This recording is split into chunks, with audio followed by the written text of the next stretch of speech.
Even oily skin वालों को? अलग तरह के मॉइस्चराइजर्स होते हैं. So gel based, water based moisturisers, yes. Not oil based moisturisers, water based. Hard water and skin और हेयर दोनों पे बहुत असर पड़ता है. You tend to get more allergies with this. Eczemas ज़्यादा होते हैं हार्ड वाटर से. अलग अलग मड्स होती हैं, मैग्नीशियम मड, और अभी आजकल मड बाथ होने लग गए हैं. मैं एक बार गई थी. एक बार एक मड बाथ जैसे ना, सोक मड बाथ जैसी चीज़ में, एंड मुझे इतना गंदा रिएक्शन आया था उसके बाद.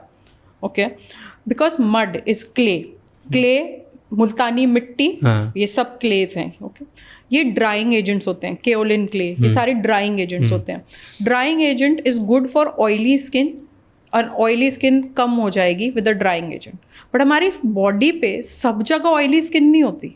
ज़्यादा से ज़्यादा एक टी जोन है जिसको ऑयली है, तो सिर्फ उसे ज़रूरत है उस मड की. और वहाँ जाके डुबकी मार के फिर आने में मेरी पूरी बॉडी इरिटेट हो गई थी उस चीज़ से. ड्राई हो गई थी, जलने लग गई. Correct. Redness and you feel के कुछ लगाऊं मैं इस पे. It needs a moisturiser. तो ये सब सिर्फ ट्रेंड्स हैं, इससे कुछ ज़्यादा स्किन बेनिफिट्स नहीं होते.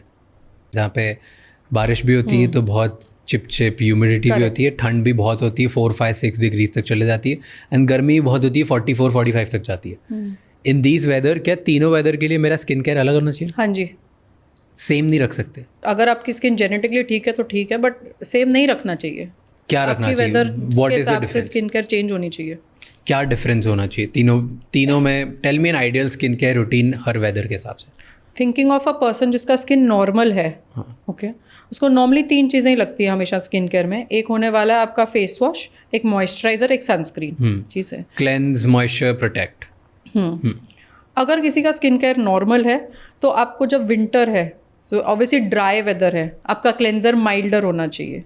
आपका मॉइस्चराइजर एक्चुअली दोनों टाइम पे आप जेल वाटर बेस्ड रखोगे चलेगा. सनस्क्रीन भी जो है यू हैव टू सी कि स्वेटिंग के साथ कैसे चेंज हो. विंटर में I would prefer having a lotion based sunscreen, ताकि वो मेरा आधा मॉइस्चराइजेशन वही कर दे, मुझे ज़्यादा प्रोडक्ट्स ना लगाने पड़े. एंड अगर मेरा जैसे समर है and it's going to be oily, तो मैं थोड़ा सिलिकॉन बेस्ड सनस्क्रीन यूज़ करूँगी जो थोड़ा ड्राइंग इफेक्ट भी दे दे, थोड़ा मैटिफाइंग सनस्क्रीन हो कि चिप ना लगे मुझे. सो वेदर के हिसाब से एंड पर्सनल प्रेफरेंसेस के हिसाब से हम अपना स्किन केयर चेंज कर सकते हैं. पर ये सारे ट्रिगर्स जो आपने बात बोली, अभी हमने जितने ट्रिगर्स की बात करी, सब का फिक्स यूजुअली है कि स्किन जैसे रिएक्ट करिए उसके बेसिस पे मॉइस्चराइज करो और ना मत करो. भले ये स्किन सेंसिटिव हो या नॉन सेंसिटिव हो, दोनों के लिए सेम ट्रीटमेंट होता है, मॉइस्चराइज ही करना होता है. That's the answer. यस. जो आपकी स्किन है वो एक तरह का सुपर हीरो है. ओके, और वो आपके अंदर के हर एक ऑर्गन को सिर्फ आपकी स्किन प्रोटेक्ट कर रही है. ठीक है. अब इस सुपर हीरो के पास ना ज़्यादा हथियार नहीं होते, सिर्फ एक डिफेंस होता है, एक शील्ड होती है, विच इज़ योर बैरियर. और अगर आपका बैरियर स्ट्रॉन्ग है तो आपको ये एक्सटर्नल चीज़ें जो आप बात कर रहे हो, सन, AC, पानी, हार्ड वाटर, ये सब चीज़ों से फ़र्क नहीं पड़ेगा. मगर अगर आपका डिफेंस ख़राब है, आपका बैरियर गया हुआ है, तो आपको फ़र्क पड़ेगा. सो पूरा इस रूट कॉज या पूरी जड़ इसकी है आपके बैरियर को रिपेयर करना. अब बैरियर कैसे रिपेयर होता है? With moisturiser. सो कितना मॉइस्चराइज़र लगाना चाहिए, इसका हल रहता है डिपेंडिंग के बैरियर कितना डैमेज्ड है, बिकॉज आपके सुपर हीरो के आपका साथ चाहिए. कौन सा मॉइस्चराइज़र अच्छा हो जाए? आई पर्सनली फील जो वाटर बेस्ड मॉइस्चराइजर्स हैं और जिनमें सेरामाइड्स रहते हैं. सेरामाइड्स एक तरह के आपके बैरियर को बिल्डिंग बहुत स्ट्रॉन्ग कर देते हैं. We call them cement of the skin. तो हमारी स्किन के सेल्स को अगर हम ब्रिक्स बोले, सेरामाइड वो सीमेंट है जो उस ब्रिक्स को सीक रखेगा. Cetaphil, restaurants, optimal hydration has it. ये सबसे अच्छा होता है. सो जिनकी स्किन ड्राई है, ये वाटर बेस्ड मॉइस्चराइजर्स होते हैं सेटाफिल के, जो ब्लू वाले हैं, ऑप्टिमल हाइड्रेशन वाले. इनके पूरा रेंज आता है, मॉइस्चराइजर्स, फेस वॉश, सनस्क्रीन. सो ये विंटर्स के लिए बेस्ट है. बस बेसिकली एक मॉइस्चराइजर लगाओ, ज़्यादा लाइफ को कॉम्प्लिकेट मत करो. जिनकी ऑयली स्किन है उनको क्या लगाना चाहिए? क्वांटिटी कम लगा लो. लगाओ वाटर बेस्ड मॉइस्चराइजर लगाओ. ये वाटर बेस्ड नहीं है. ऑयल मतलब ऑयल की बात कर रही हूँ मैं. और ये जो है ये वाटर बेस्ड जो होते हैं ना, थोड़े जेल बेस्ड होते हैं, लोशन बेस्ड होते हैं. जैसे ये लोशन है, ये वाटर बेस्ड है, मॉइस्चराइजिंग लोशन है. अच्छा, हाँ, तो ये वाटर बेस्ड होता है. जो क्रीम होगी वो थोड़ी हेवियर होगी, लोशन होएगा वो थोड़ा फ्लूइडी सा होगा, non greasy, light, but dry to normal sensitive skin. हाँ, and this works on my skin. Normal to combination है ना, तो लिखा हुआ होता है प्रोडक्ट पे। एक और चीज़ है ना, पता होना चाहिए कि इंग्रेडिएंट बॉक्स कैसे पढ़ना है, और ये पता होना चाहिए कि प्रोडक्ट जो लिखे हैं उसके जो सिंबल्स हैं वो क्या है, जब आप चूज़ करो प्रोडक्ट पढ़ के देखो। फिर यार मैं हमेशा सोचता था कि मेरी स्किन ऑयली है तो मुझे ऑयली मॉइस्चराइज़र कुछ चाहिए, और मैंने बहुत सारे मॉइस्चराइजर्स ट्राई करे different. Cetaphil was one of the best जो मेरे को सूट हुआ, बट इसका मैं को ऑयली वर्जन यूज़ नहीं करता हूँ, मैं इसका नॉर्मल वर्जन यूज़ करता हूँ। दैट वर्क्स इसका normal version is good, that's I am saying, because that's what I saying कि मैंने लेबल पढ़ के जो ऑयली वाला यूज़, जब भी मैंने देखा कि this is for oily skin, this is for oily skin, और बहुत सारी ब्रांड्स ट्राई करी, वो इतना इफेक्टिवली वर्क नहीं किया। जब मैंने एक नॉर्मल स्किन के लिए नॉर्मल स्किन पढ़ा लेबल पे और यूज़ किया, वो मेरे लिए वर्क करा। तो आई फील एनवायरमेंटली आप एसी में ज़्यादा रहते हो, हाँ। ठीक है, तो आपकी स्किन उससे ज़्यादा ड्राई हो रही है कंपेयर टू जो आप फील करते हो कि मेरा स्किन है, फेयर, तो उसके लिए उसको एक्स्ट्रा हाइड्रेशन की ज़रूरत पड़ी। Okay, let's talk about toxic ingredients. Okay, कि एक मॉइस्चराइज़र में या आजकल जो प्रोडक्ट्स में टॉक्सिक इंग्रेडिएंट्स कौन कौन से होते हैं?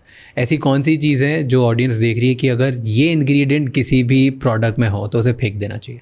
कौन से टॉक्सिक इंग्रेडिएंट्स हैं? टॉक्सिक इंग्रेडिएंट्स में अब जब हम कोई स्किन केयर लिखते हैं ना, नीचे जो ठप्पे आते हैं, जो स्टैम्प्स आते हैं, एक सल्फेट फ्री आता है, एक सिलिकॉन फ्री आता है, okay, but these are again a very grey area, मतलब they are not bad, sulphates are good and so is silicone. आप तो बिल्कुल नई चीज़ें बता रहे हो, this is new. So all of this, ये इतनी बड़ी इंडस्ट्री क्यों बनी है? ये फ्री, ये फ्री, ये फ्री, ये फ्री, जब अगर ये अच्छी चीज़ें हैं एंड इफेक्टिव है, एंड एज अ डर्मैट आप साइंस और डॉक्टर हो के ऐसी बातें कर रहे हो, तो फिर क्यों ये फ्री वाली चीज़ें आई हैं कि sulphate free, paraben free? Marketing का बहुत बड़ा खेल है इसमें, बिकॉज अभी ट्रेंड क्या है, this is clean beauty, this is a clean product, natural product.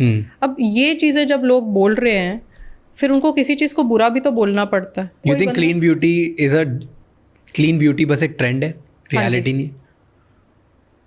Can there be a clean beauty? No, कोई क्लीन ब्यूटी प्रोडक्ट कुछ नहीं होता है, उनमें भी कुछ ना कुछ केमिकल्स होते ही हैं। आई फेल टू अंडरस्टैंड ये क्लीन क्या हुआ। अगर कोई बोल रहा है ये एलोवेरा है, ठीक है, एलोवेरा के मैं इतना बड़ा साइंटिफिक नाम बोल दूं तो क्या वो डर्टी हो गया? मतलब कुछ प्रोडक्ट्स हैं ऐसे ना, सो क्लीन ब्यूटी कब बोल रहे हैं लोग? जब उसमें इंग्रेडिएंट्स कम है, उसको वो क्लीन ब्यूटी बोल रहे हैं कि it is just one ingredient product. और नेचुरल इंग्रेडिएंट्स है। नेचुरल जो है ना, ये natural word it's a misnomer, okay, ये गलत है। अगर कोई मुझे बोल रहा है कि मैंने इसमें एलोवेरा डाला है, क्या उसकी एलोवेरा की खेती है जो उसने एलोवेरा निकाल के उसमें भरे हुए हैं? वो सिंथेटिकली प्रिपेयर्ड एलोवेरा डाल रहा है ना उसमें। इतने सारे उसने कहाँ से बनाए प्रोडक्ट्स? तो कहाँ से नेचुरल आया? तो clean beauty is a scam? Yes, big scam. अब जिस चीज़ का ट्रेंड चल रहा है वो चल रहा है, it's just a trend. It's a trend. This is new क्योंकि there is a trend of clean beauty around the world. लोग फेंक रहे हैं सारे, सब बोल रहे हैं टॉक्सिक है, प्लास्टिक्स है, कैंसर कॉजिंग इंग्रेडिएंट्स है, हार्मोनल इम्बैलेंस होता है, इनफर्टिलिटी कॉजिंग, PCOS बहुत बढ़ रहे हैं। मुझे लगता है जिसने अपना क्लीन ब्यूटी का प्रोडक्ट बेचना है ना, वही ये बोल रहा है कि बाकी प्रोडक्ट से आपको PCOS हो रहा है या इनफर्टिलिटी हो रही है। कोई क्रीम लगाने से PCOS या इनफर्टिलिटी नहीं होने वाली। बहुत स्ट्रिक्ट रेगुलेशंस होते हैं स्किन केयर पर। आप कोई भी प्रोडक्ट ऐसे भर के नहीं लगा सकते, इंडिया में भी।